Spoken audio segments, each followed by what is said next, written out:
ನಟರಾಗಿರುವಂಥ ದಿಲೀಪ್ ರಾಜ್ ಅವರು ತೀರು ಹೋಗಿದ್ದಾರೆ. ಒಂದು 3-4 ವರ್ಷದ ಹಿಂದೆ ನಾವು ಪುನೀತ್ ರಾಜ್ಕುಮಾರ್ ಅವ್ರನ್ನು ಇದೇ ರೀತಿ ಕಳ್ಕೊಂಡ್ವಿ. ಹೋದ ವರ್ಷ ರಾಕೇಶ್ ಅವರು ಕೂಡ ತೀರು ಹೋಗಿದ್ರು. ಇವರೆಲ್ಲ ಫಿಟ್ ಆಗಿದ್ರಲ್ಲ, ಇವರೆಲ್ಲ ಜಿಮ್ಗೆ ಹೋಗ್ತಾ ಇದ್ರಲ್ಲ, ಡೈಲಿ ಎಕ್ಸರ್ಸೈಸ್ ಮಾಡ್ತಾ ಇದ್ರಲ್ಲ, ವಾಕಿಂಗ್ ಮಾಡ್ತಾ ಇದ್ರಲ್ಲ. ಜಿಮ್ಮಿಗೆ ಹೋದವರೆಲ್ಲ ಹಾಗಾದ್ರೆ ಆರೋಗ್ಯವಾಗಿ ಇರೋದಿಲ್ವಾ? ಈ ಜಿಮ್ಗೆ ಹೋದವರೇ ಯಾಕೆ ಇಂಥ ಪ್ರಾಬ್ಲಮ್ಗಳಿಗೆ ಸಿಕ್ಕಾಕೊಂತ ಇದ್ದಾರೆ ಅಂತ? ಜಿಮ್ಗೆ ಹೋಗೋದು ಪ್ರಾಬ್ಲಮ್ 100% ಅಲ್ಲ. ಪ್ರೋಟೀನ್ ರಿಕ್ವೈರ್ಮೆಂಟ್ ಎಷ್ಟು ಇನ್ಕ್ರೀಸ್ ಆಗುತ್ತೋ ಬಾಡಿಲಿ ಅಷ್ಟೇ ಪ್ರಮಾಣದಲ್ಲಿ ಮೈಕ್ರೋ ನ್ಯೂಟ್ರಿಯೆಂಟ್ಸ್ ಕೂಡ ಬೇಕಾಗುತ್ತೆ. ನೀವು ಎವ್ರಿ ಡೇ ಬಾಡಿಗೆ ಪ್ರೆಷರ್ ಕೊಡ್ತೀರಾ ಸರ್, ಆಯ್ತಾ? ಲೋಡ್ ಜಾಸ್ತಿ ಕೊಡ್ತೀರಾ, ವರ್ಕೌಟ್ ಜಾಸ್ತಿ ಮಾಡ್ತೀರಾ, ವೇರ್ ಅಂಡ್ ಟೇರ್ ಆಗ್ತಿದೆ ಬಾಡಿಲಿ, ವೇರ್ ಅಂಡ್ ಟೇರ್ ಆಗ್ತಿರುತ್ತೆ, ಕಣ್ಣು ಕಾಣಲ್ಲ, ಆಯ್ತಾ? ಒಳಗಡೆ ವೇರ್ ಅಂಡ್ ಟೇರ್ ಆಗ್ತಿದೆ, ಸ್ಟ್ರೆಸ್ ಜಾಸ್ತಿ ಕೊಡ್ತಿದ್ದೀರಾ, ಕೆಲವೊಂದು ಹಾರ್ಮೋನ್ಗಳ ವ್ಯತ್ಯಾಸಗಳಾಗ್ತಿದೆ ಬಾಡಿಲಿ, ಆಯ್ತಾ? ಅದನ್ನೆಲ್ಲ ನ್ಯೂಟ್ರಲೈಸ್ ಮಾಡೋಕ್ಕೆ ಒಂದು ತುಂಬಾ ಇಂಪಾರ್ಟೆಂಟ್ ಸ್ಲೀಪ್. ಈ ರೆಸ್ಟ್ ನ ಕೊಡ್ದೇನೆ, ಆಯ್ತಾ, ಈ ಮೈಕ್ರೋ ನ್ಯೂಟ್ರಿಯೆಂಟ್ಸ್ ನ ಫುಲ್ ಮಾಡ್ದೇನೆ ಮೇಲೆ ವರ್ಕೌಟ್ ಮಾಡ್ತಾನೆ ಇರ್ತಾರೆ. ಸೊ ಯುವರ್ ಪುಟಿಂಗ್ ಲೋಡ್, ಅಂದ್ರೆ ಡಿಮ್ಯಾಂಡ್ ಸಿಕ್ಕಾಬಿಟ್ಟೆ ಇದೆ, ಸಪ್ಲೈ ಶಾರ್ಟ್ ಆಗಿದೆ.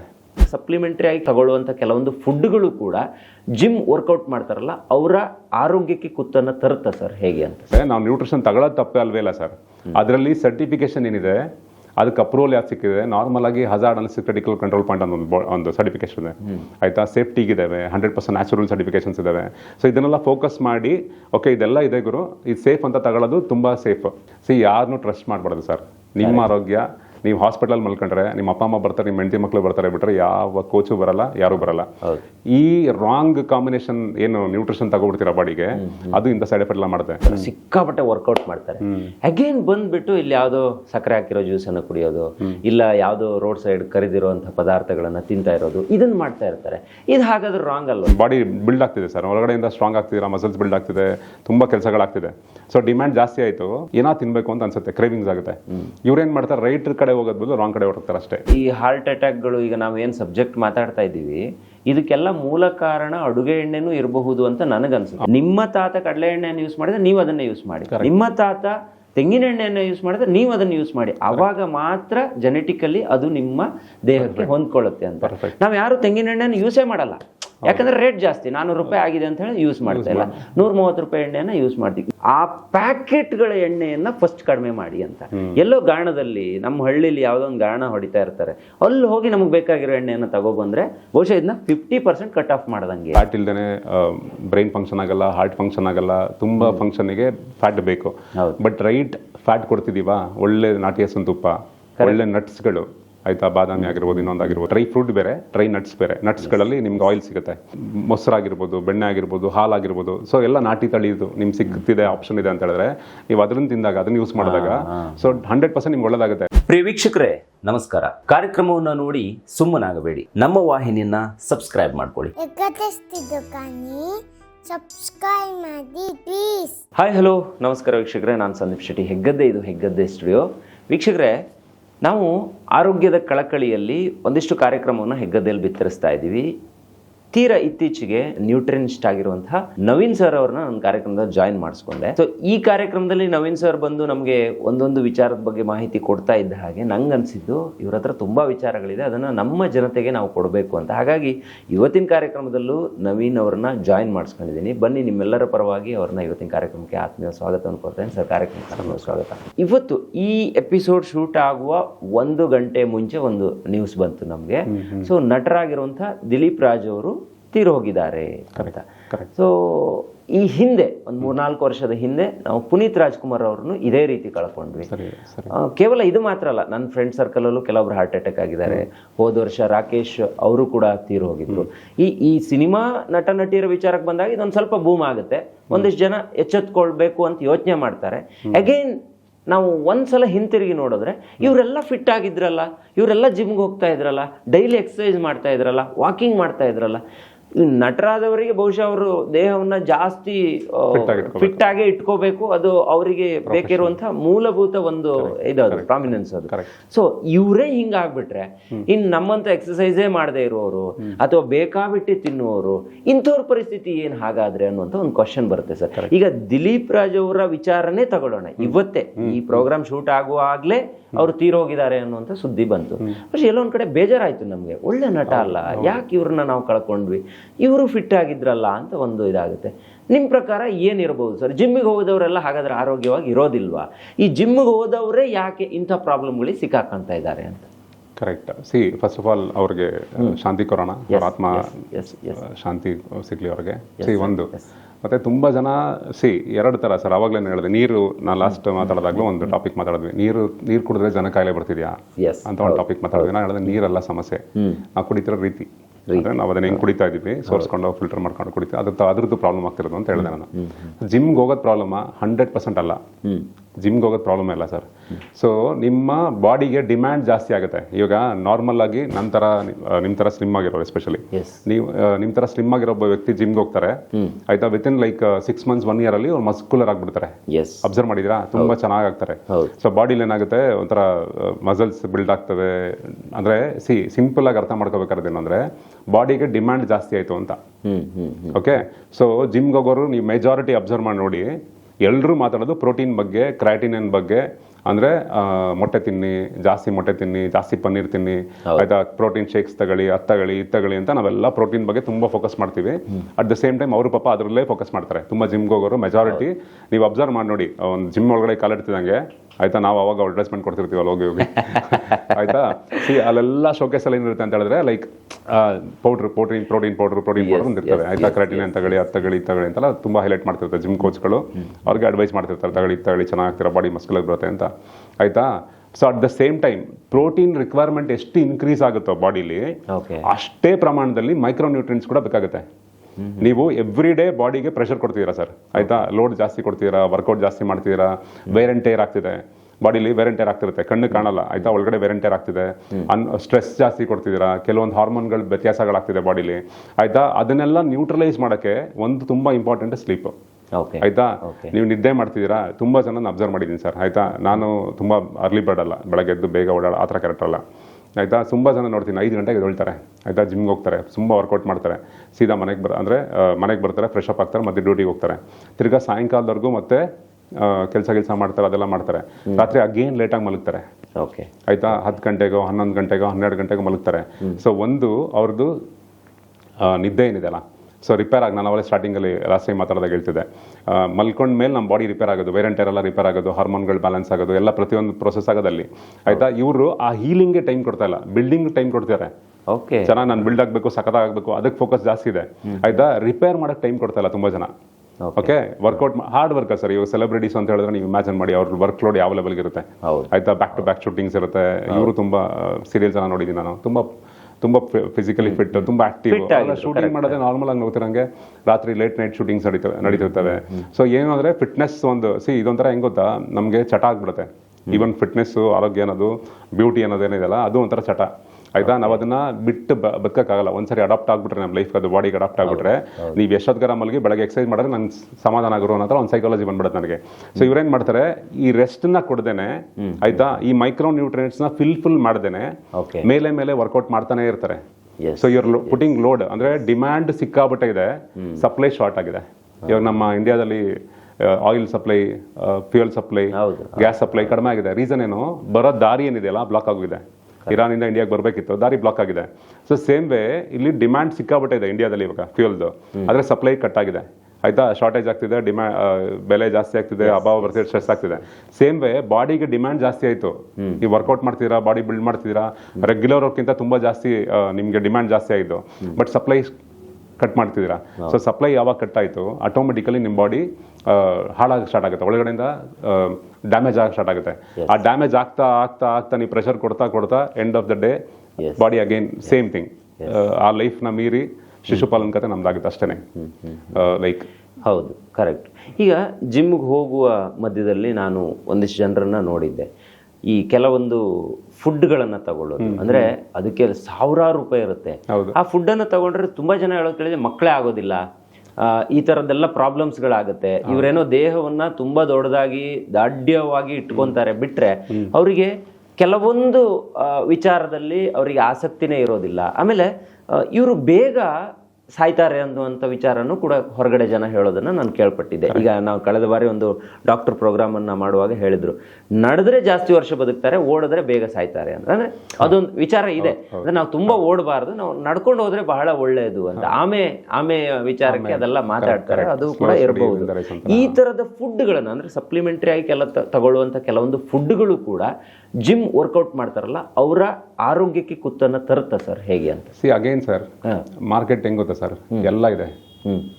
ಈಗ ನಾನೊಬ್ಬ ಹೆಂಗಾಗಿ ಒಂದು 16 ಇಯರ್ಸ್ 20 ಇಯರ್ಸ್ ಕ್ರಾಸ್ ಆಗ್ತೀನಿ, ಒಬ್ಬ ಟೀನೇಜ್ ಆಗಿರ್ತೀನಿ ಅಂದಾಗ ನನಗೆ ಎಲ್ಲ ಆಪ್ಷನ್ ಸಿಗ್ತವೆ.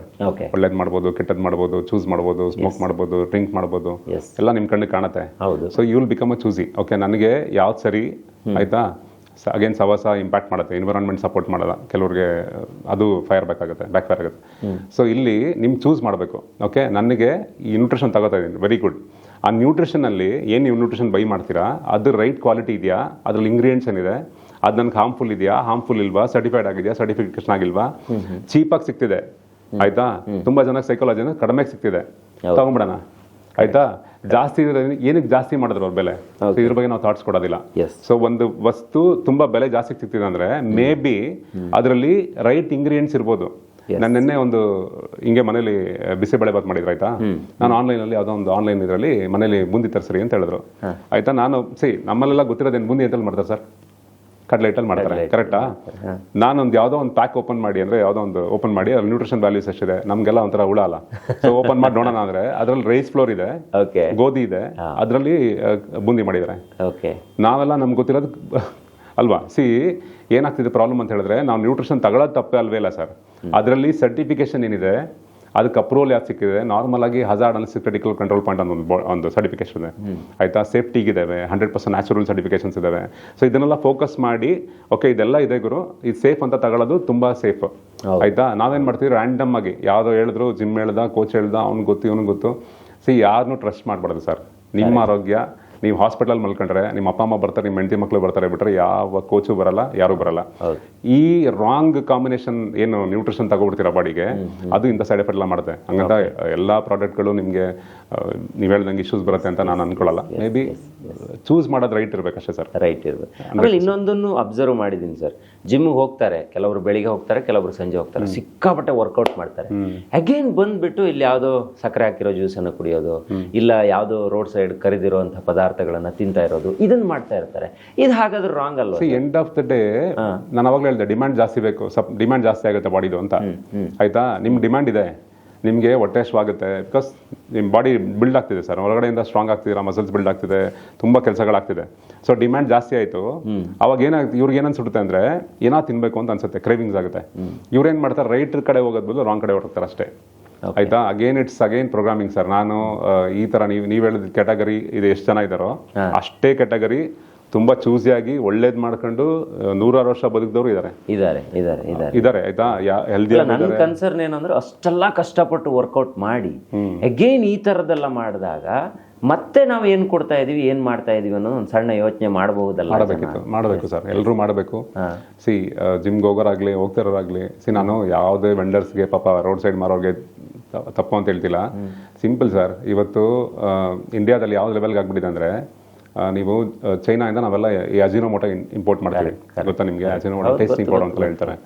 ಸೊ ಅದೇ ಅಜಿನೋಮೋಟೋನ ಚೈನಾದಲ್ಲಿ ಯಾರನ್ನ ವ್ಯಾಪಾರ ಮಾಡಿದ್ರೆ ಅವ್ನು ಗಲ್ ಶಿಕ್ಷೆ ಕೊಡ್ತಾರಂತೆ, ಅಂದ್ರೆ ಮರಣದಂಡನೆ ಕೊಡ್ತಾರೆ ಇಲ್ಲಿ ಚೈನಾದಲ್ಲಿ ಆಯ್ತಾ. ಇಲ್ಲಿ ನೀವು 10 ರೂಪಾಯಿ ಕೊಡೋದ್ರೆ ಕೊಡ್ತಾರೆ ಆಯ್ತಾ. ನಾವು ತಂದು ತುಂಬಾ ಡಿಸಿಪ್ಲಿನ್ ಆಗಿ ಗೋಬಿ ಮಂಚೂರಿ ಅಂಗಡಿಯಲ್ಲಿ ಮಾಡೋದು ತುಂಬಾ ಟೇಸ್ಟ್ ಇರುತ್ತೆ, ನಮ್ಮ ಮನೇಲಿ ಟೇಸ್ಟ್ ಬರಲ್ಲ ಅಂತ ಅದನ್ನ ಹಾಕ್ತಿವಿ, ಅದು ಹಾಕ್ರೆ ಟೇಸ್ಟ್ ಬರುತ್ತೆ ಅಂತ.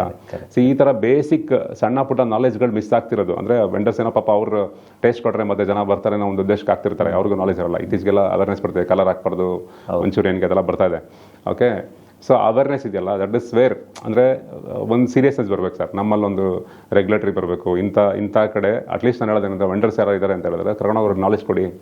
ಇನ್ಸ್ಟೆಡ್ ಆಫ್ ನಾವು ಅವ್ರದ್ದು ಹೋಗ್ಬಾರ್ದು, ತಿನ್ನಬಾರ್ದು, ಪಾಪ ಅವ್ರಲ್ಲಿ ಜೀವನ ಮಾಡ್ತಾರೆ, ಅವರು ಬದುಕಕ್ಕೆ ಮಾಡ್ತಿರೋದು. ಅಟ್ಲೀಸ್ಟ್ ಅಂಥವ್ರನ್ನ ಕರ್ಕೊಂಡೋಗಿ ಚೂಸ್ ಮಾಡಿ ಒಂದು ಕಾರ್ಯಕ್ರಮ ಮಾಡಿ, ಸೊ ಇಂಥದ್ದೆಲ್ಲ ನೀವು ಹಾಕ್ತಿರೋ ಫುಡ್ಡಿಗೆ ಇಂಥದ್ದೆಲ್ಲ ಹಾಕ್ಬಾರ್ದು, ಇಂಥದ್ದೆಲ್ಲ ಹಾಕಿಲ್ಲ ಅಂದರೆ ಪಾಪ ಜನಗಳ ಲೈಫ್ ಚೆನ್ನಾಗಿರುತ್ತೆ ಅಂತ ಎಜುಕೇಟ್ ಮಾಡಿಬಿಟ್ರೆ ಸೊ ಮುಂದಕ್ಕೆ ಕಾನ್ಸೆಪ್ಟೇ ಚೇಂಜ್ ಆಗ್ಬಿಡುತ್ತೆ ಸರ್. ಈಗ ನಾವೇನೆಲ್ಲ ಇಶ್ಯೂಸ್ ಅಂತ ನೋಡ್ತಿದೀವಲ್ಲ, ಅದನ್ನ ಇಶ್ಯೂಸ್ ಥರ ನೋಡಿದ್ರೆ ಆಪರ್ಚುನಿಟಿ ನೋಡ್ಕೊಂಡು ಅವ್ರನ್ನ ಗೈಡ್ ಮಾಡಿ ಅವ್ರನ್ನ ರೈಟ್ ವೆಲ್ ತಂದ್ಬಿಟ್ರೆ ಸರ್ ಎಲ್ಲೋ ಹೋಗ್ಬಿಡುತ್ತಲ್ಲ. ನೀವು ಒಂದು ಹೋಟ್ಲ್ ಓಪನ್ ಮಾಡ್ತಾನೆ ಒಬ್ಬ ವ್ಯಕ್ತಿ ಅಂತ ಹೇಳಿದ್ರೆ, ನೀವು ಅವನಿಗೆ ದುಡ್ಡು ಇದೆಯಾ, ಅಡುಗೆ ಮಾಡಕ್ಕೆ ಬರುತ್ತಾ ಅಂತ ನೋಡೋದ್ ಬದಲು ಅವನಿಗೆ ನಾಲೆಜ್, ನ್ಯೂಟ್ರಿಷನ್ ಬಗ್ಗೆ ನಾಲೆಜ್ ಎಷ್ಟಿದೆ ಅಂತ ಅರ್ಥ ಮಾಡ್ಕೊಂಡ್ಬಿಟ್ರೆ, ಇಲ್ಲ ಅಂತಂದ್ರೆ ಅಟ್ಲೀಸ್ಟ್ ಒಬ್ಬ ಗೌರ್ಮೆಂಟ್ ಎಂಪ್ಲಾಯಿ ಯಾರೋ ಒಬ್ರು BBMP ಅವರೋ ಇನ್ನೊಬ್ರು ಅವ್ರಿಗೆ ನಾಲೆಜ್ ಕೊಡೋಂಥ ವ್ಯಕ್ತಿ ಆಗ್ಬಿಟ್ರೆ, ಏನಾಗ್ತೀರಾ, ಏನಾಗ್ಬಾರ್ದು, ಇದೆಲ್ಲ ಹಾಕ್ಬಾರ್ದು, ಇದೆಲ್ಲ ತಪ್ಪು, ಇದು ಸರಿ ಅಂತ ಗೈಡೆನ್ಸ್ ಕೊಟ್ಬಿಟ್ರೆ ಸರ್ ಪ್ರಾಬ್ಲಮೇ ಕ್ರಿಯೇಟ್ ಆಗಲ್ವಲ್ಲ. ಐ ಥಿಂಕ್ ಈ ಹಾರ್ಟ್ ಅಟ್ಯಾಕ್ಗಳು, ಈಗ ನಾವು ಏನು ಸಬ್ಜೆಕ್ಟ್ ಮಾತಾಡ್ತಾ ಇದ್ದೀವಿ, ಇದಕ್ಕೆಲ್ಲ ಮೂಲ ಕಾರಣ ಅಡುಗೆ ಎಣ್ಣೆನೂ ಇರಬಹುದು ಅಂತ ನನಗನ್ಸುತ್ತೆ. ಯಾಕೆ ಇದನ್ನು ಹೇಳ್ತಾ ಇದ್ದೀನಿ ಅಂತ ಹೇಳಿದ್ರೆ, ಮೋದಿಯವರು ಕೂಡ ಕರೆ ಕೊಡ್ತಾರೆ, ವರ್ಷದಲ್ಲಿ 2-3 ಸಲ ಹೇಳ್ಬಿಡ್ತಾರೆ. ಈಗ ಮೊನ್ನೆ ರೀಸೆಂಟ್ ಆಗು ಕೂಡ ಹೇಳಿದ್ರು ಅಡುಗೆ ಎಣ್ಣೆನ ಬಹಳ ಕಡಿಮೆ ಯೂಸ್ ಮಾಡಿ. ನಾನು ಹೇಳೋದು, ನೀವು ಅಡುಗೆ ಎಣ್ಣೆನ ಯೂಸ್ ಮಾಡಿ ಪರವಾಗಿಲ್ಲ, ಆದ್ರೆ ನಿಮ್ಮ ರೂಟ್ ಅಲ್ಲಿ ಯಾವ ಎಣ್ಣೆ ಯೂಸ್ ಮಾಡಿದ್ರು ಹಿಂದಿನವರು ಅದನ್ನ ಯೂಸ್ ಮಾಡ್ಬೇಕಲ್ವಾ ಸರ್. ಇಲ್ಲಿ ಯಾವ್ದೋ ಒಂದು ಕಂಪನಿ ಎಣ್ಣೆ 250 ರೂಪಾಯಿ ಸಿಗುತ್ತೆ, 130 ರೂಪಾಯಿ ಸಿಗುತ್ತೆ, 180 ರೂಪಾಯಿ ಸಿಗುತ್ತೆ ಅಂತ ಯೂಸ್ ಮಾಡಿದ್ರೆ ಅದು ನಮ್ಮ ರೂಟ್ ಅಲ್ಲೇ ಇಲ್ಲ. ನಮ್ಮ ತಾತ ಆ ಎಣ್ಣೆನ ಯೂಸ್ ಮಾಡಿ, ನಾನು ಯಾವ್ದೋ ಒಂದು ಹಿರಿಯರ ಹತ್ರ ಮಾತಾಡುವಾಗ ಹೇಳ್ತಾ ಇದ್ರು ಅವರು, ನಿಮ್ಮ ತಾತ ಕಡಲೆ ಎಣ್ಣೆಯನ್ನು ಯೂಸ್ ಮಾಡಿದ್ರೆ ನೀವು ಅದನ್ನ ಯೂಸ್ ಮಾಡಿ, ನಿಮ್ಮ ತಾತ ತೆಂಗಿನ ಎಣ್ಣೆಯನ್ನು ಯೂಸ್ ಮಾಡಿದ್ರೆ ನೀವು ಅದನ್ನು ಯೂಸ್ ಮಾಡಿ, ಆವಾಗ ಮಾತ್ರ ಜೆನೆಟಿಕಲಿ ಅದು ನಿಮ್ಮ ದೇಹಕ್ಕೆ ಹೊಂದ್ಕೊಳ್ಳುತ್ತೆ ಅಂತ. ನಾವು ಯಾರು ತೆಂಗಿನ ಎಣ್ಣೆಯನ್ನು ಯೂಸೇ ಮಾಡಲ್ಲ, ಯಾಕಂದ್ರೆ ರೇಟ್ ಜಾಸ್ತಿ, 400 ರೂಪಾಯಿ ಆಗಿದೆ ಅಂತ ಹೇಳಿ ಯೂಸ್ ಮಾಡ್ತಾ ಇಲ್ಲ, 130 ರೂಪಾಯಿ ಎಣ್ಣೆನ ಯೂಸ್ ಮಾಡ್ತೀವಿ. ಇದೇ ಕನ್ಸರ್ನ್ ಇಟ್ಕೊಂಡು ಮೋದಿಯವರು ಹೇಳಿರಬಹುದು ಅಂತ ನನ್ನ ಒಂದು ಅನಿಸಿಕೆ. ಸೊ ನೀವೇನಂತೀರಿ ಸರ್, ಅಡುಗೆ ಎಣ್ಣೆನೂ ಪ್ರಮುಖ ಕಾರಣ ಆಗ್ಬಹುದಾ? ಈ ಥರದ ನಟರು ನಟಿಯರು ಈ ಥರ ಹಾರ್ಟ್ ಅಟ್ಯಾಕ್ಗಳಿಗೆ ಬಲಿಯಾದಾಗ ನಮಗೆ ಒಂದು ಅತಿಶಯೋಕ್ತಿಗೆ ನಾನು ಮಾತಾಡ್ತಾ ಇಲ್ಲ, ಆದರೆ ಎಲ್ಲೋ ಒಂದು ಕಡೆ ಬೇಜಾರಾಗುತ್ತೆ ಸರ್, ನಿಜವಾಗ್ಲೂ ಬೇಜಾರಾಗುತ್ತೆ. ಅವರಂತಲ್ಲ, ಪ್ರತಿ ಮನೆಯಲ್ಲೂ ಯಾರನ್ನಾರು ಕಳ್ಕೊಂಡಾಗ ನೋವು ಆಗೇ ಆಗುತ್ತೆ. ಆದ್ರೆ ಇವರೆಲ್ಲ ತುಂಬಾ ಹತ್ತಿರದವ್ರು ಅನ್ಸ್ಬಿಟ್ಟು ಆಗ ಈ ತರ ಮಾತಾಡ್ಬೇಕು ಅಂತ ಅನ್ಸುತ್ತೆ ಸರ್. ನೀವೇನಂತೀರಿ? ಸರಿ ಸರ್, ಒಂದು ಪ್ರಾಬ್ಲಮ್ ಏನಂದ್ರೆ ನಮ್ಮ ಮನೆ ಬರ ನೋಡಿ, ಎಷ್ಟೊಂದು ನಮ್ದು ಸಿಚುವೇಶನ್ ಹೆಂಗಿದೆ ಅಂದ್ರೆ, ಪ್ರಧಾನ ಮಂತ್ರಿ ಬಂದು ನಮ್ಗೆ ಹೇಳಬೇಕು ಎಣ್ಣೆ ಕಡಿಮೆ ತಿನ್ರಿ, ಅದು ಹೇಳಿದ್ರು ರಾಂಗ್ ಅಂತಾರೆ ಜನಗಳು. ಈಗ ನೀವು ಅವ್ರ ಬಗ್ಗೆ ಮಾತಾಡ್ಬಿಟ್ರೆ ಬಿಜೆಪಿ ಅನ್ಕೊಬಿಡ್ತಾರೆ. ಕರೆಕ್ಟ್. ನಾವ್ ಯಾವ ಪಕ್ಷದನ್ನು ಸಪೋರ್ಟ್ ಮಾಡಕ್ ತಿಳ್ಕೊತಿಲ್ಲ. End of the day Pradhan Mantri ಅವ್ರಿಗೊಂದು ಸ್ಥಾನ ಇದೆ, ಅವ್ರಿಗೊಂದು ಮರ್ಯಾದೆ ಇರುತ್ತೆ, ಕೊಡ್ಲೇಬೇಕು ನಾವು. ಓಕೆ, ಪ್ರಧಾನ ಮಂತ್ರಿಯವರು ವಿಪರ್ಯಾಸ ಅಂತ ಹೇಳೋದು ನಾನು. ಅವ್ರು ಬಂದು ನಮ್ಗೆ ಹೇಳ್ಬೇಕು, ಆಯಿಲ್ ತಿನ್ಬೇಡಿ, ನಿಮ್ಮ ಆರೋಗ್ಯ ಚೆನ್ನಾಗಿರುತ್ತೆ ಅಂತ. ಒಬೆಸಿಟಿ ಕಮ್ಮಿ ಮಾಡಿ ಆರೋಗ್ಯ ಚೆನ್ನಾಗಿ ಸರ್. ಯಾವ ಲೆವೆಲ್ ನಮ್ಮ ಹಣೆ ಬರ ಆಗ್ಬಿಟ್ಟಿದೆ ಅಂದ್ರೆ, ಪ್ರಧಾನ ಮಂತ್ರಿ ನಮ್ಗೆ ಹೇಳ್ತಾರೆ ಚೆನ್ನಾಗಿರಿ ಅಂತ. ಸೊ ಅಂದ್ರೆ ನಮ್ಮ ಸುತ್ತಮುತ್ತ ಜನಗಳಿಗೆ ಯಾರಿಗೂ ಅವೇರ್ನೆಸ್ ಇಲ್ಲ ಅಂತನ ಇಲ್ಲ. ಒಂದು ನಮ್ ಇನ್ನೊಂದು ಏನ್ ಬರುತ್ತೆ ಸರ್, ನಮ್ಮ ಜನಕ್ಕೆ ಉಳಿಸೋದು ಒಂದು ಅಭ್ಯಾಸ. ಮೊನ್ನೆ ಗೋಲ್ಡ್ ತಗೋಬೇಡಿ ಅಂತ ಹೇಳಿದ್ರು ಮೋದಿ ಅವರೇನೆ, 1 ವರ್ಷ ಗೋಲ್ಡ್ ತಗೋಬೇಡಿ. ಅವ್ರು ಗೋಲ್ಡ್ ಹಾಕ್ಬೇಡಿ ಅಂತ ಹೇಳಿಲ್ಲ, ಗೋಲ್ಡ್ ತಗೊಳ್ಳೇಬೇಡಿ ಅಂತ ಹೇಳಿಲ್ಲ, 1 ವರ್ಷ ಕಡಿಮೆ ತಗೊಳ್ಳಿ, ಮೇ ಬಿ ಇನ್ನೊಂದಕ್ಕೆ ಯೂಸ್ ಆಗ್ಬೋದು. ಆ ಸಿಚುವೇಶನ್ ಹೆಂಗ್ ಬರುತ್ತೆ ಗೊತ್ತಿಲ್ಲ ಅನ್ನೋ ಒಂದು ಉದ್ದೇಶ, ಮೇ ಬಿ ಅವ್ರ ಪರ್ಸ್ಪೆಕ್ಟಿವ್ ಅದಿರ್ಬೋದು. ಆಯ್ತಾ, ಅದಕ್ಕೆ ಒಂದಷ್ಟು ಕಮೆಂಟ್ಗಳು ನೆಗೆಟಿವ್ ಪಾಸಿಟಿವ್ ಎಲ್ಲ ಬರ್ತಿತ್ತು. ಅದಕ್ಕೆ ನಾನು ಹೋಗಿ ಇಷ್ಟಪಡಲ್ಲ. ಎಂಡ್ ಆಫ್ ದ ಡೇ ನಮ್ಮ ಜನಕ್ಕೆ ಏನು ಗೊತ್ತಾ ಸರ್, ಎಲ್ಲೋ ಸೇವಿಂಗ್ಸ್ ಮಾಡಬೇಕು, ಆಯ್ತಾ, ಚಿನ್ನ ಬೇಕು, ಕಾರ್ ಬೇಕು, ಲಕ್ಸುರಿ ಬೇಕು, ಇನ್ನೊಂದೇನೋ ಬೇಕು ಅಂತ ತುಂಬ ಸೇವಿಂಗ್ಸ್ ನಾನು ನೋಡಿದ್ದೀನಿ. ಎಷ್ಟೋ ಮಕ್ಳಿಗೆ ಮನೇಲಿ ಊಟನೂ ಹಾಕಲ್ಲ ಜನ. ಸುಮ್ ಖರ್ಚಾಗ್ಬಿಡುತ್ತೆ. ಒಂದ್ಸರಿ ಬೆಳಗ್ಗೆ ನಾಷ್ಟ ಮಾಡಿ ಇಟ್ಬಿಟ್ಟು 3 ಟೈಮ್ ಅದೇ ತಿನ್ನೋದು. ಯಾಕೆಂದ್ರೆ ದುಡ್ಡಿಲಿಂದ ಬರುತ್ತೆ, ಮತ್ತೆ ಮಾಡೋದು ದುಡ್ಡಿಲಿಂದ ಬರುತ್ತೆ. ಸೇವಿಂಗ್ಸ್ ಮಾಡಬೇಕಲ್ಲ, ನಿಮ್ಮ ಫ್ಯೂಚರ್ ಸೆಟ್ ಮಾಡಬೇಕಲ್ಲ ಅಂತ. ಆಯ್ತಾ, ಫ್ಯಾಮಿಲಿಗಳಲ್ಲಿ ತುಂಬಾ ಜನಕ್ಕೆ ಅದೊಂದು ಸೈಕಾಲಜಿ ಇದೆ. ಸೊ ಆ ಒಂದು ಜರ್ನಿಲಿ ಇವ್ರು ಆಯಿಲ್ನ ಸೇವ್ ಮಾಡಕ್ ಹೋಗೋದು, ಅಂದ್ರೆ ದುಡ್ಡು ಸೇವ್ ಮಾಡಕ್ ಹೋಗ್ತಾರೆ. ಅಡಿಗೆ ಪದಾರ್ಥದಲ್ಲಿ ಆಯ್ತಾ, ಸಾಮಗ್ರಿಗಳಿಂದ ತರ್ತಾರೆ, ದಿನಸಿಗಳು, ಅದರಲ್ಲಿ ಕಾಂಪ್ರಮೈಸ್ ಆಗಿ ಸ್ಟಾರ್ಟ್ ಆಗ್ತಾರೆ. ಆಯ್ತಾ, 400 ರೂಪಾಯಿ ಇಲ್ಲಿ ಕಡಲೆಕಾಯಿ ಎಣ್ಣೆ, ಪ್ಯೂರ್ ಕಡಲೆಕಾಯಿ ಎಣ್ಣೆ. ಈಗ ನಮಗೆಲ್ಲ ನಮ್ಮ ಭಾಗದಲ್ಲೆಲ್ಲ ಆಲ್ಮೋಸ್ಟ್ ನಾವೆಲ್ಲ ಕಡಲೆಕಾಯಿ ಎಣ್ಣೆ ತಿನ್ನೋದು. ಇವಾಗ ನಿಮ್ಮ ಭಾಗದಲ್ಲಿ ಕೊಬ್ಬರಿ ಎಣ್ಣೆ ತಿಂತೀರಾ ಅಂದ್ರೆ, ಸೊ ನಾವೆಲ್ಲ ಇಲ್ಲಿ ಕಡಲೆಕಾಯಿ ಎಣ್ಣೆ ತಿನ್ನೋದು. ಸೊ ನೀವು ಒಂದ್ ಹೇಳಿ ಜೆನೆಟಿಕಲಿ ಅಂತ ಹೇಳಿದ್ರಿ, ಒಂದು ವರ್ಡ್ ಯೂಸ್ ಮಾಡಿದ್ರಿ. ಸೊ DNA, ಆಯ್ತಾ, ನನ್ನ DNA. ಸೊ DNA ಇನ್ನೊಂದು ಹೇಳೋದ್ರೆ ಮೆಮೊರಿ ಅಂತ ಹೇಳ್ತೀವಿ ನಾವು. DNA is nothing but memory. ಏನ್ ಮೆಮೊರಿ ಕ್ಯಾರಿ ಮಾಡ್ತಿದೀವಿ ನಾವು? ನಮ್ಮ ತಾತ ಮುತ್ತಾತ ಅವ್ರ ತಾತ ಏನಿದೆ DNA, ಸೇಮ್ DNA ನಾವು ಕ್ಯಾರಿ ಮಾಡ್ತಿದೀವಿ. ಬರೀ DNA ಕ್ಯಾರಿ ಮಾಡ್ತಿಲ್ಲ, ಆಯ್ತಾ, DNA ಜೊತೆಗೆ ಕೆಲವೊಂದು ಮೆಮೊರಿನ ಕ್ಯಾರಿ ಮಾಡ್ತಿದೀವಿ. ಯಾವ ಮೆಮೊರಿ? ಮೆಮೊರಿ ಅಂದ್ರೆ ಏನು? ಸೊ ನನ್ನ ತಾತನೋ ಮುತ್ತಾತಂಗೂ ಕೊರೋನಾ ಬಂದಿತ್ತು ಅಂತ ಇಟ್ಕೊಳ್ಳೋಣ. ಆ ಕೊರೋನಾ ಕಾಯಿಲೆಯಿಂದ ಅವ್ರ ಬಾಡಿ ಅದನ್ನ ಒಡೆದು ಈಚೆ ಹಾಕಿ, ಆಯ್ತಾ, ಸೇಫ್ ಆಗಿದ್ರು. ಸೊ ಆ ಮೆಮೊರಿ ಕೂಡ ನನಗೆ ಟ್ರಾನ್ಸ್ಫರ್ ಆಗಿರ್ತಿಲ್ಲ. ಆಯ್ತಾ, ಬರೀ ನಾನು ಅರ್ಥ ಮಾಡ್ಕೋಬೇಕು, ತುಂಬಾ ಇಂಪಾರ್ಟೆಂಟ್. ನಾನು ಅನ್ಕೊಳ್ಳೋದೇನೋ, ನಮ್ಮ ತಾತನ ತರನೇ ಕೂತ್ಕೋತೀರಾ, ನನ್ನ ಮಗಳಿಗೆ ಹೇಳೋದು ನಾನು, ನಿಮ್ಮ ಅಜ್ಜಿ ತರನೇ ಮಾಡ್ತೀಯಾ, ನಿಮ್ಮ ಅಜ್ಜಿ ತರನೇ ನಿಂತ್ಕೋತೀಯಾ, ನಿಮ್ಮ ಅಜ್ಜಿ ತರ ನಗ್ತೀಯಾ. ಸೊ ಬರೀ ನಗದು, ಕೈ ಯೂಸ್ ಮಾಡೋದು, ಕಾಲು ಯೂಸ್ ಮಾಡೋದು ಅದಲ್ಲ, ಅದೊಂದೇ ಟ್ರಾನ್ಸ್ಫರ್ ಆಗಿಲ್ಲ. ಕಂಪ್ಲೀಟ್ ಅವ್ರ ರೋಗ ನಿರೋಧಕ ಶಕ್ತಿ ಅಂತ ಹೇಳ್ತಾರಲ್ಲ, ಅದನ್ನ ಕೂಡ ನಮ್ಮ DNA ಪಾಸ್ ಆನ್ ಮಾಡಿದ್ದಾರೆ. ಓಕೆ, ಸೊ ಕೊರೋನಾ ವೈರಸ್ ಬಂತು, ತುಂಬಾ ಪ್ಯಾನಿಕ್ ಆದ್ವಿ ನಾವೆಲ್ಲ. ರೀಸನ್ ಏನು? ಆ ತಳಿ ನಮ್ಮ ಜನರೇಷನ್ ಯಾರು ನೋಡಿರ್ಲಿಲ್ಲ. ಆ ಕರೋನಾ ಏನಿತ್ತಲ್ಲ ವೈರಸ್, ಅದನ್ನ ನಮ್ಮ ಇಡೀ ಜನರೇಷನ್, ನಮ್ಮ ತಾತ ಮುತ್ತಾತ ಅವ್ರ ತಾತ ಯಾರು ಅದನ್ನ ನೋಡಿರ್ಲಿಲ್ಲ. ಸಡನ್ ಆಗಿ ಬಂತು, ಬಾಡಿ ರಿಸೀವ್ ಮಾಡಕ್ಕೆ ಗೊತ್ತಿಲ್ಲ, ಅದನ್ನ ಹೆಂಗ್ ಹೊಡೆದಾಕದ್ ಗೊತ್ತಿರ್ಲಿಲ್ಲ. ಸೊ ಅಲ್ಲಿ ಡ್ಯಾಮೇಜ್ ಆಯ್ತು. ಸೇಮ್ ವೇ ಅಂದ್ರೆ ಬರೀ ಮೆಮೊರಿ ಒಂದೇ ಟ್ರಾನ್ಸ್ಫರ್ ಆಗ್ತಿಲ್ಲ, ಅಟ್ ದ ಸೇಮ್ ಟೈಮ್ ಅವ್ರ ಫುಡ್ ಪ್ಯಾಟರ್ನ್ ನಮ್ಗೆ ಟ್ರಾನ್ಸ್ಫರ್ ಆಗ್ತಿದೆ. ಆಯ್ತಾ, ಅವ್ರ ಶೈಲಿ, ಲೈಫ್ ಸ್ಟೈಲ್ ಹೆಂಗಿತ್ತು ಅದೆಲ್ಲ ನಾನು ಕಂಪ್ಲೀಟ್ ಟ್ರಾನ್ಸ್ಫರ್ ಆಗ್ತಿರೋದ್ರಿಂದ, ಸೊ ಸೇಮ್ ನಾನು ಫುಡ್ ಕೊಟ್ಟಾಗ ಅದೇ ಪ್ಯಾಟರ್ನ್ ನಾನು ಫುಡ್ ಕೊಡ್ತೀನಿ ಅಂತ ಹೇಳಿದ್ರೆ ನಮ್ಮ ಆರೋಗ್ಯನ ಹಾಳಾಗಲ್ಲ. ಎಷ್ಟೋ ಕಾಯಿಲೆ ಈಚೆ ಬಂದಿರ್ತಾರೆ, ಎಷ್ಟೋ ಫೇಸ್ ಮಾಡಿರ್ತಾರಲ್ಲ, ಅದೆಲ್ಲ ಈಚೆ ಬರಕ್ಕೆ ನಮಗೊಂದು ಆಪರ್ಚುನಿಟಿ ಸಿಗ್ದಂಗೆ. ನಾವು ಇಲ್ಲಿ ಎಲ್ಲೋ ಉಳ್ಸಕ್ಕೆ ಇನ್ನೊಂದು ಯಾವುದೋ ರೈಸ್ ಬ್ರಾನ್ ಆಯಿಲ್ ಅಂತೆ, ಇನ್ನೊಂದು ಯಾವುದೋ ಆಯಿಲ್ ಅಂತೆ. ಈ ಪ್ರಮುಖ ಕಂಪನಿಗಳು ಏನಿದಾವೆ, ನಾನು ಎಲ್ಲ ಜನತೆಗೆ ಇದನ್ನು ಹೇಳೋದು, ಡೈರೆಕ್ಟಾಗೇ ಹೇಳ್ತೀನಿ, ಯಾರು ಏನು ಬೇಕಾದರೂ ಅಂದ್ಕೊಳ್ಳಿ. ಆ ಪ್ಯಾಕೆಟ್ಗಳ ಎಣ್ಣೆಯನ್ನು ಫಸ್ಟ್ ಕಡಿಮೆ ಮಾಡಿ ಅಂತ. ಎಲ್ಲೋ ಗಾಣದಲ್ಲಿ ನಮ್ಮ ಹಳ್ಳಿಲಿ ಯಾವುದೋ ಒಂದು ಗಾಣ ಹೊಡಿತಾ ಇರ್ತಾರೆ, ಅಲ್ಲಿ ಹೋಗಿ ನಮಗೆ ಬೇಕಾಗಿರೋ ಎಣ್ಣೆಯನ್ನು ತಗೊಬಂದ್ರೆ ಬಹುಶಃ ಇದನ್ನ 50% ಕಟ್ ಆಫ್ ಮಾಡ್ದಂಗೆ ಅಂತ. 100%. ಫ್ಯಾಟ್ ತುಂಬಾ ಬೇಕು ಸರ್, ಬಾಡಿಗೆ ತುಂಬಾ ಇಂಪಾರ್ಟೆಂಟ್ ಆಯ್ತಾ. ಫ್ಯಾಟ್ ಇಲ್ದೇನೆ ಬ್ರೈನ್ ಫಂಕ್ಷನ್ ಆಗಲ್ಲ, ಹಾರ್ಟ್ ಫಂಕ್ಷನ್ ಆಗಲ್ಲ, ತುಂಬಾ ಫಂಕ್ಷನ್ಗೆ ಫ್ಯಾಟ್ ಬೇಕು. ಬಟ್ ರೈಟ್ ಫ್ಯಾಟ್ ಕೊಡ್ತಿದೀವಾ, ಒಳ್ಳೆ ನಾಟಿ ಹಸುವಿನ ತುಪ್ಪ, ಓಕೆ, ಒಳ್ಳೆ ನಟ್ಸ್ಗಳು ಆಯ್ತಾ, ಬಾದಾಮಿ ಆಗಿರ್ಬೋದು, ಇನ್ನೊಂದಾಗಿರ್ಬೋದು, ನಟ್ಸ್ಗಳು ಆಯ್ತಾ, ಡ್ರೈ ಫ್ರೂಟ್ ಬೇರೆ, ಡ್ರೈ ನಟ್ಸ್ ಬೇರೆ. ನಟ್ಸ್ಗಳಲ್ಲಿ ನಿಮ್ಗೆ ಆಯಿಲ್ ಸಿಗುತ್ತೆ, ಸೊ ವೆರಿ ಗುಡ್ ಆಯ್ತಾ. ಅದೇ ಥರ ನಿಮಗೆ ಲೈಕ್ ಮೊಸರಾಗಿರ್ಬೋದು, ಬೆಣ್ಣೆ ಆಗಿರ್ಬೋದು, ಹಾಲಾಗಿರ್ಬೋದು, ಸೊ ಎಲ್ಲ ನಾಟಿ ತಳಿದು ನಿಮ್ಗೆ ಸಿಗ್ತಿದೆ, ಆಪ್ಷನ್ ಇದೆ ಅಂತ ಹೇಳಿದ್ರೆ ನೀವು ಅದನ್ನ ತಿಂದಾಗ, ಅದನ್ನ ಯೂಸ್ ಮಾಡಿದಾಗ ಸೊ 100% ನಿಮ್ಗೆ ಒಳ್ಳೇದಾಗುತ್ತೆ. ನಾವೇನು ಮಾಡ್ತಿದ್ವಿ, ರಾಂಗ್ ಟ್ರಾನ್ಸ್ ಫ್ಯಾಟ್ಸ್ ಅಂತ ಹೇಳ್ತೀವಿ ಇದನ್ನೆಲ್ಲ. ಸೊ ಇದನ್ನ ತಗೊಂಬಂದು ಕರೆದು ತಿಂದು ಸಿ ಏನಾಗುತ್ತೆ, ನಮ್ಮ ಲಿವರ್ ಏನಿದೆಯಲ್ಲ ಅದು ಅದ್ರದ್ದು ಮೇಲೆ ಮೇಜರ್ ಕೆಲಸ ಮಾಡೋದು. ಈಗ ನೀವೇನು ತಿಂತೀರಾ ಫುಡ್ಡು, ಅದನ್ನು ಕ್ಲೀನ್ ಮಾಡೋದು. ಆರ್ಗನ್ಸ್ಗಳ ಕೆಲಸ ಏನು, ಫಸ್ಟ್ ಆಫ್ ಆಲ್ ಆರ್ಗನ್ಸ್ಗಳು ನಮ್ಮನ್ನು ಕ್ಲೀನ್ ಮಾಡೋದು. ಓಕೆ, ನಾವು ತಿನ್ನಂಥ ಫುಡ್ ಆಗಿರ್ಬೋದು, ಸೇವ್ಸ್ ಅಂತ ಗಾಳಿ ಆಗಿರ್ಬೋದು, ಪ್ರೋಟೀನ್ ಆಗಿರ್ಬೋದು, ಫ್ಯಾಟ್ ಆಗಿರ್ಬೋದು, ಕಾರ್ಬೋಹೈಡ್ರೇಟ್ಸ್ ಆಗಿರ್ಬೋದು, ಇದನ್ನ ಕ್ಲೀನ್ ಮಾಡೋದೇ ಅದ್ರ ಕೆಲಸ. ಓಕೆ, ಅದ್ರಲ್ಲಿ ಬರೋಂಥ ಕಸನ ನ್ಯೂಟ್ರಲೈಸ್ ಮಾಡಿ ನಮ್ಮ ಬಾಡಿಗೆ ಹಾರ್ಮ್ ಮಾಡ್ದಂಗೆ ಬದುಕಿಸಿಡೋದೇ ಅದ್ರ ಕೆಲಸ. ಕರೆಕ್ಟ್ ಅಲ್ವಾ? ಸೊ ನಾವೇನ್ ಮಾಡ್ತಿರ್ತೀವಿ, ಓವರ್ ಟೈಮ್ ಲೋಡ್ ಕೊಟ್ಟು ಲಿವರ್ಗೆ ಲೋಡ್ ಕೊಟ್ವಿ. ಸೊ ಲಿವರ್ ಏನ್ ಮಾಡುತ್ತೆ, ಲೈಕ್ ಈ ಕೊಲೆಸ್ಟ್ರಾಲ್ ಜಾಸ್ತಿ ಆಯ್ತು, ಇನ್ನೊಂದು ಜಾಸ್ತಿ ಆಯ್ತು, ಇದೆಲ್ಲ ಪ್ರಾಬ್ಲಮ್ಸ್ ಬರ್ತಿದ್ದಿಲ್ಲ ಸರ್. ಸೊ ಇದೆಲ್ಲ ಬರ್ತಿರೋದೇ ಅಲ್ಲಿಂದ. ನೀವು ಅನ್ವಾಂಟೆಡ್ ಕೊಡ್ತೀರಾ, ಅದು ಓವರ್ ಟೈಮ್ ಅದು ಕಾಂಪ್ರಮೈಸ್ ಆಗುತ್ತೆ, ನಿಮ್ಮ ಬಾಡಿಲಿ ಅನ್ವಾಂಟೆಡ್ ಬರುತ್ತೆ. ಸೊ ಇದೇ ಸಮಸ್ಯೆ ಆಗ್ತಿರೋದು ಸರ್. ಇದೇ ಸಮಸ್ಯೆ ಆಗ್ತಿರೋದು. ನಿಜ. ಬಹುಶಃ ಈ ಸಂದರ್ಭದಲ್ಲಾದರೂ ನಾವೆಲ್ಲ ಎಚ್ಚೆತ್ಕೋಬೇಕು. ನಾವು ಇವತ್ತಿಗೆ ಒಂದು ಸಣ್ಣ ಎಕ್ಸಾಂಪಲ್, ಈ ನಟರು ತೀರೋದ್ರು, ಈ ನಟರು ನಮ್ಮನ್ನು ಅಗಲಿದ್ರು, ಹಿಂದೆಯೂ ಕೂಡ ಕೆಲವೊಂದು ನಟರು ನಮ್ಮನ್ನು ಅಗಲಿ ಹೋದ್ರು.